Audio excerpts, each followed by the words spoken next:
የዓለም ነገር ሁሉ ሲናጋ ፍርድና ምሕረት በሚዛን ላይ ሲቀመጡ አንድ የተሰጠ ታላቅ ተስፋ አለ።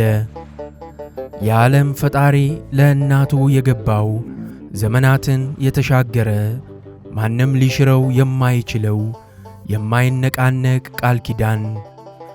ነሐሴ 16 ሰማያት የሚከፈቱበት የምሕረት ደመና በምድር ላይ የሚዘንብበት የክርስትና ታሪክ ትልቁ ተአምር የተፈጸመበት ታላቅ ቀን። ነሐሴ 16 የእመቤታችን በዓለ ዕርገት። እንኳን አደረሰን አደረሳችሁ።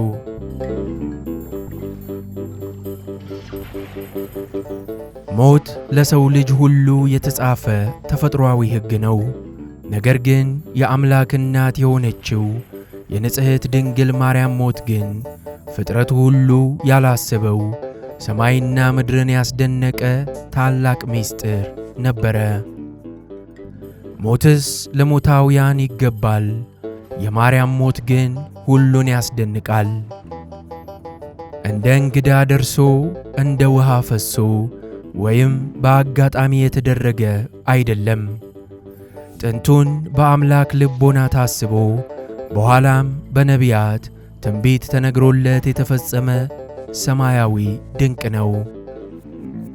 በዛሬው ልዩ የነሐሴ 16 የእመቤታችን ቅድስት ድንግል ማርያም ዕርገት መታሰቢያ በዓል ቀን ከ5500 ዘመናት የሰው ልጅ የመዳን ተስፋ ጀምሮ እስከ ጌቴ ሰማኒ ምስጢር፣ ከአይሁድ ክፉ ሴራ እስከ ዕፀ ሕይወት ስር የ205 ቀናት የመላእክት ምስጋና እንዲሁም ሐዋርያት በደመና ተነጥቀው እስካዩት ሰማያዊ ቅዳሴና የድንግል ማርያም አካላዊ ዕርገት ድረስ ያለውን ታላቅ ምስጢር ይዘንላችሁ ቀርበናል።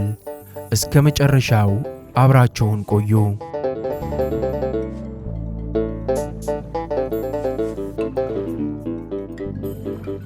እመቤታችን ቅድስት ድንግል ማርያም ቅድመ ዓለም በአምላክ ልቦና ታስባ ትኖር ነበር። ከነገር ሁሉ በፊት እግዚአብሔር እናቱን ያውቃት ነበር። ዓለም ከተፈጠረ በኋላ አዳምና ሔዋን ሳቱ። የመርገም ሥጋና የመርገም ነፍስ ሾህ ወጋቸው። በሐዘንና በንስሐ ወደ ፈጣሪያቸው ሲጮኹ መሐሪው አምላክ ታላቅ የመዳን ተስፋ ሰጣቸው። ከ5 ቀን ተኩል ማለትም ከ5500 ዘመናት በኋላ ከአንተ ባሕሪ ከምትገኝ ንጽሕት ዘር ተወልጄ እታደግሃለሁ። ከዚያች ቀን ጀምሮ ለ5500 ዓመታት አበው ነቢያትና ካህናት ስለ ድንግል ማርያም ብዙ ሐረገ ትንቢቶችን ተናገሩ። መዳኛቸውን ሱባኤ ቆጠሩላት፣ ምሳሌም መሰሉላት። ከሩቅ ዘመን ሆነውም ሊያገኟት እየተመኙ እጅ ነሷት።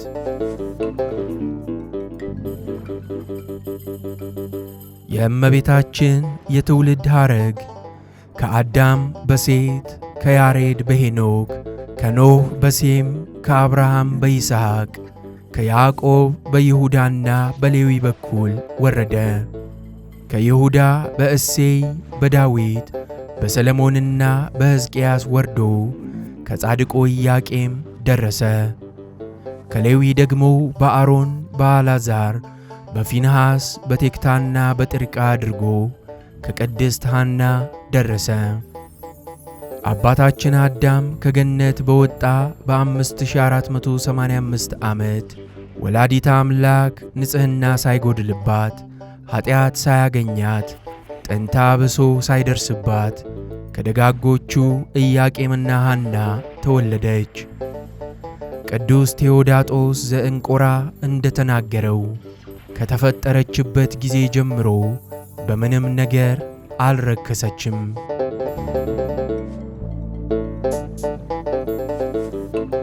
ሕፃኗ ድንግል ማርያም ከእናት ከአባቷ ቤት ለ3 ዓመት ቆይታ ወደ ቤተ መቅደስ ገባች።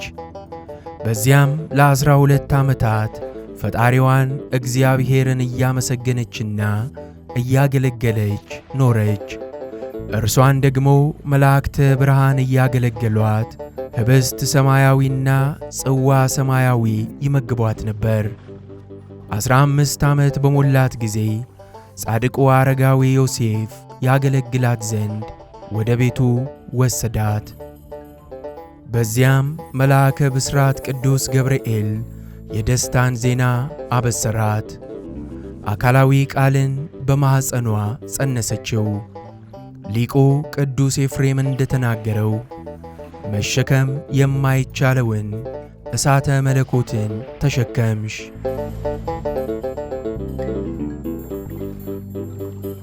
ወልደ እግዚአብሔርን ለ9 ወራት ከ5 ቀናት ጸንሳ በድንግልና ወለደችው። ስሙንም ኢየሱስ ብላ ጠራችው። ነገር ግን ምድራዊው ንጉሥ ሄሮድስ እገድላለሁ ብሎ በተነሳ ጊዜ እናትና ልጅ ወደ ግብፅና ኢትዮጵያ በረሃ ተሰደዱ። በዚያ በረሃብና በጥም በላብና በድካም በእንባና በሐዘን ለ3 ዓመታት ከ6 ወራት ተንከራተቱ። ልጇ ጌታችን 5 ዓመት ከ6 ወር ሲሆነው ለእርሷ ደግሞ 21 ዓመት ከ3 ወር ሲሆናት ወደ ናዝሬት ተመለሱ።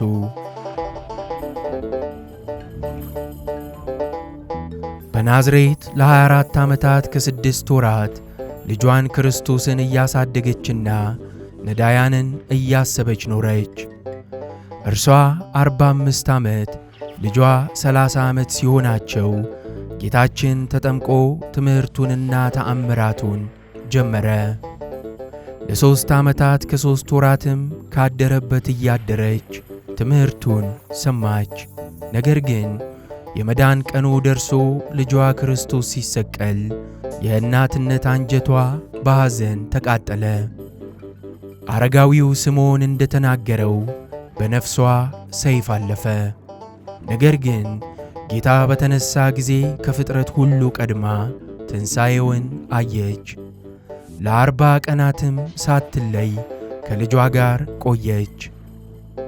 ከልጇ እርገት በኋላ በጽርሐ ጽዮን ሐዋርያትን ሰብስባ ለጸጋ መንፈስ ቅዱስ አበቃቻቸው። ከአደራ ልጇ ከቅዱስ ዮሐንስ ጋር ለ15 ዓመታት ስትኖር ስለ ኀጣን ስትማልድ ቃል ኪዳንን ከልጇ ስትቀበልና ሐዋርያትን ስታጽናና ኖረች።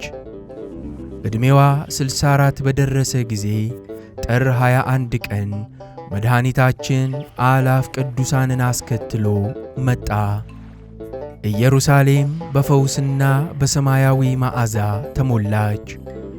እመብርሃንም ለፍጡር ተደርጎ በማይታወቅ ታላቅ ሞገስና ክብር አረፈች። ከዕረፍቷ በኋላ መላእክት እየዘመሩ ሐዋርያትም እያለቀሱ ሥጋዋን ወደ ጌቴሰማኒ ወሰዱ። የሰማይ ሰራዊት በፊቷና በኋላዋ እየዘመሩ አጀቧት። ነገር ግን በወቅቱ ክፉዎች አይሁድ ሥጋዋን እናቃጠል ብለው በክፋት ተነሱ። የድንግል ማርያም ጠባቂ መልአክ ቅዱስ ገብርኤል ግን አይሁድን ቀጥቶ ንጹሑን ሥጋዋን ከቅዱስ ዮሐንስ ጋር በመውሰድ በዕፀ ሕይወት ሥር አኖረው። በዚያም መላእክት እያመሰገኗት ለ205 ቀናት ቆየች። በኋላም ቅዱስ ዮሐንስ መጥቶ ለሐዋርያት የእመቤታችንን ክብር ቢነግራቸው በበጎ ቅናት ተነሳስተው በነሐሴ 1 ቀን ሱባኤ ጀመሩ። ሁለተኛው ሱባኤ ሲጠናቀቅ ጌታ የእመቤታችንን ንጹሕ ሥጋ ሰጣቸው። በጌቴሰማኒም ቀበሯት። በሦስተኛው ቀን ነሐሴ 16 ቀን ድንግል ማርያም እንደ ልጇ ባለ ትንሣኤ ተነስታ አረገች።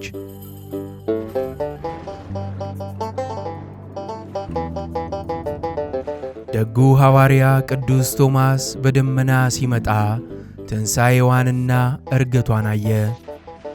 ሰማያዊውን መግነዟንም ከእርሷ ተቀበለ። ለሐዋርያትም አበሰራቸው። ሐዋርያት የቅዱስ ቶማስን ምስክርነት ሰምተውና መግነዟን ለበረከት ተካፍለው እንደገና በዓመቱ ነሐሴ 1 ቀን ሱባኤ ገቡ። ለ2 ሳምንታት ከቆዩ በኋላ በነሐሴ 18 ቀን ታላቅ ድንቅ ተከሰተ። ጌታችን ኢየሱስ ክርስቶስ ሐዋርያቱን ሁሉ በደመና ነጥቆ ወደ ሰማይ አወጣቸው። በፍጡር አንደበት ተነግሮ የማያልቅ ተድላ ደስታና ምስጢርን አየው። ጌታችን ራሱ ሦስቱን ዓለማት አቅፎ በሚያቀዳጅ ቅዳሴ አቆረባቸው። የበዓሉን ታላቅ ቃል ኪዳን ሰምተው ከእመቤታችን ድንግል ማርያም ቡራኬን ተቀብለው በደስታ ወደ ደብረ ዘይት ተመለሱ። ይህች ዕለት የድንግል ማርያም ሥጋዋ ተነስቶ ያረገበት፣ ፍጥረት ሁሉ በደስታ የተሞላበት ታላቅና ክብርት ዕለት ሆነች።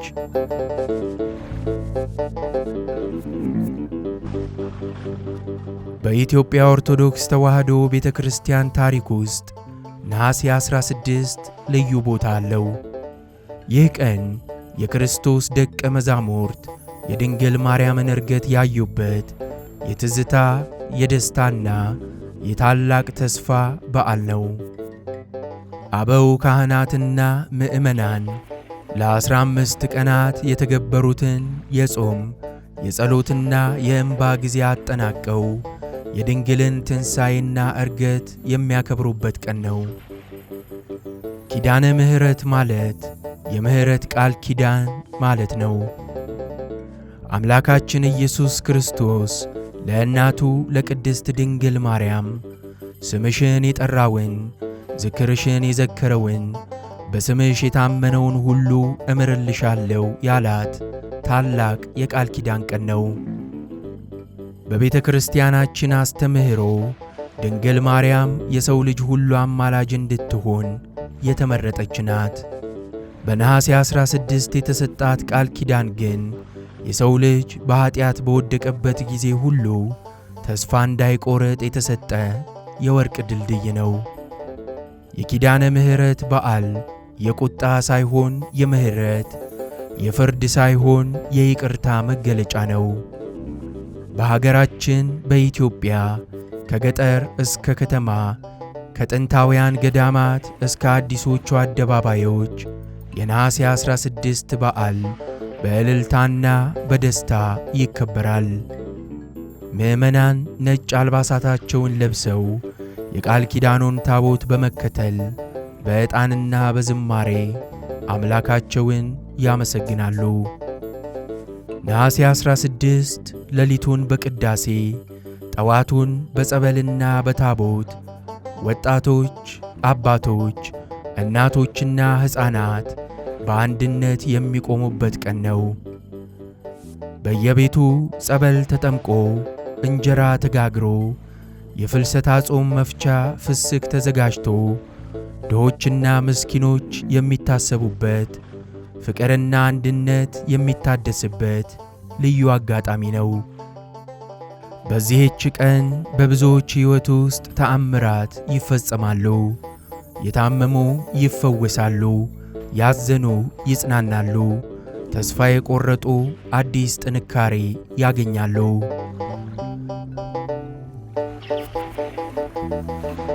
ነሐሴ 16 የቃል ኪዳን ቀን ነው። የፈጣሪ ይቅርታና የእናት አማላጅነት የተገናኙበት፣ ለሰው ልጅ በሙሉ የምሕረት ደጅ የተከፈተበት ታላቅ ዕለት። እኛም የዚህ ታላቅ ቃል ኪዳን ተካፋዮች እንሆን ዘንድ የምሕረት አምላክ ሀገራችንንና ሕዝባችንን በሰላም በፍቅርና በወንድማማችነት ያጽናልን። ንጽሕት በድንግልና ስርጉት በቅድስና የሆንሽ እመቤታችን ቅድስት ድንግል ማርያም ሆይ ልጅሽን ጸጋውንና ክብሩን እንዳይነሳን ለምኝልን። መልካም የነሐሴ 16 የኪዳነ ምሕረት በዓል ይሁንልዎ።